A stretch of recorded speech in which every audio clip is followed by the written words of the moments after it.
welcome back. The Midwest is known for their meat and dairy, of course, but there's a growing interest across the U.S. in vegan food. Whether it's plant-based burgers or oat milk, grocery stores and restaurants are taking some notice.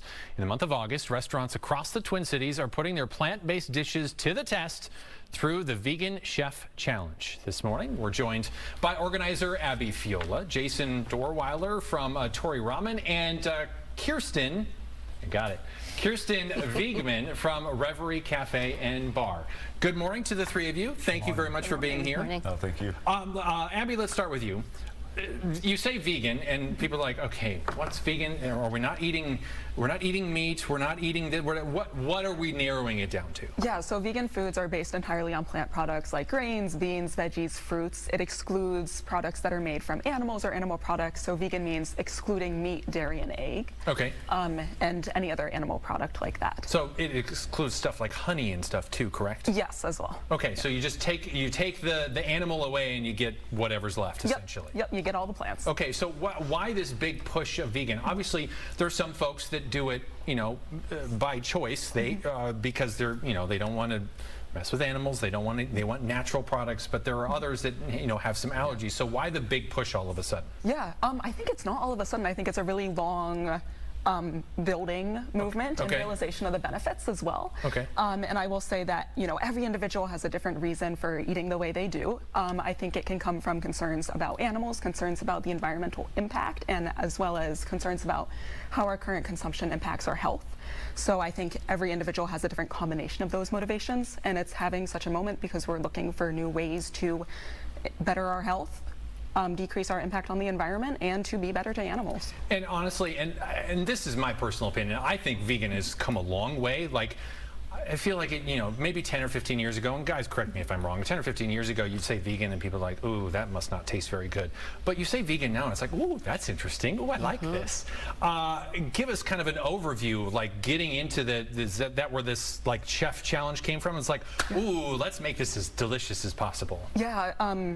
Like one recent poll showed that people are very interested in vegan food, but they might think it's not tasty if you're not familiar with how to make great vegan food. So this challenge, in addition to being a great way for everybody to just try new food and support local restaurants, also just helps us show how to, cook in very beneficial ways that are also really delicious, as these two dishes are. Yeah, yeah. And chefs, what goes into the vegan process? I mean, is it any different than any other cooking? You're just limited on ingredients? Like, walk us through, like, coordinating the menu, so to speak. For sure.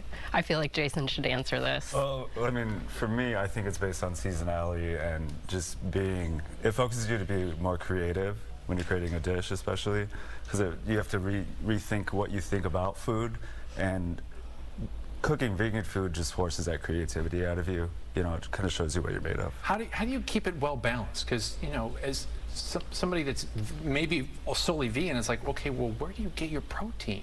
Like, how does that work? Protein Where's the protein come from? In anything, really. Like, for example, my dish has pumpkin seeds, pumpkin in it. Everything has a little bit of protein, so if you add all of that up, you get your source of protein right there. For sure. Huh. Yeah. Well, I just learned something new right there. Very good. Obviously, you both brought dishes. Walk us through the two dishes. Jason, this is yours, correct? Yes, it's a birria. Birria is typically a meat stew. So again, when I was talking about forcing to be creative, you have to substitute things in. With this birria, it's a soup based off of peppers, local produce. All of this can be found at the Hmong Farmers. I'm trying not to stuff my face too full so I can still talk. The Hmong Town Marketplace. Everything about that dish. Dear Lord, so when I say seasonality, it's using the vegetables at the highlight of their prime. And it's got a little kick to it. What's the kick? Yeah, those are the chili peppers in there. Oh, yeah. So it's based off 3 different kinds of dried chili peppers. Oh, I like that. Yeah. That's very good. Kirstin, explain yours. So we've got a carbonara arancini. This is typically like a Sicilian street dish that's made from leftover risotto and formed into little fried balls. Cool. So historically or typically this would be made with pork rendering, and our dish is made with the rendering from a in-house shiitake bacon that we make. Ooh. So we use the oil rendered from making the bacon to make the carbonara balls. And then we've got a lemon and herb dressed frisee, an arugula salad, and then, of course, the tomato dipping. I'm going to get to that because let's be honest, I'm going to shovel that into my mouth and won't be able to talk. So I'm going to try that here in a second. Chefs, any advice for people that are looking to either go full vegan at home, cook some of this stuff at home, or want to dabble in some vegan cooking? Any advice to just give them the where do I start? Well, I feel like there are so many resources out there now. Like you said, 10, 15 years ago, there really weren't a lot of tools or opportunities. And for sure, this movement's been building, but the advent of the internet and recipes Gotta online, love the Googles. Yeah, I mean, you kind of can't go wrong. Plus, there's so many plant-based foods and options in the grocery stores now. So I feel like just giving yourself a lot of leeway, being patient with yourself, and giving it a whirl, you'll eventually be able to cook just as well as all of us can. Name your favorite vegan ingredient. Oh. That's a hard one. I feel like currently my favorite dish is the birria. Oh, really? This one? Yes, I had it the other night, and I'm totally enamored Not of it. even your own dish, someone else's. I mean, I love Jason's food. Love Jason's food. This dish was fantastic, but yeah, I've been out trying all these different plant-based foods for the challenge and really enjoying it. But ingredient, I don't know. That's hard. It's whatever's growing. Yeah. I'd just say for non-vegan eaters, just keep an open mind, try it. Yeah. That's try it, see if it works. If it doesn't work, next. Yeah. Try the next thing. And ask for help, right?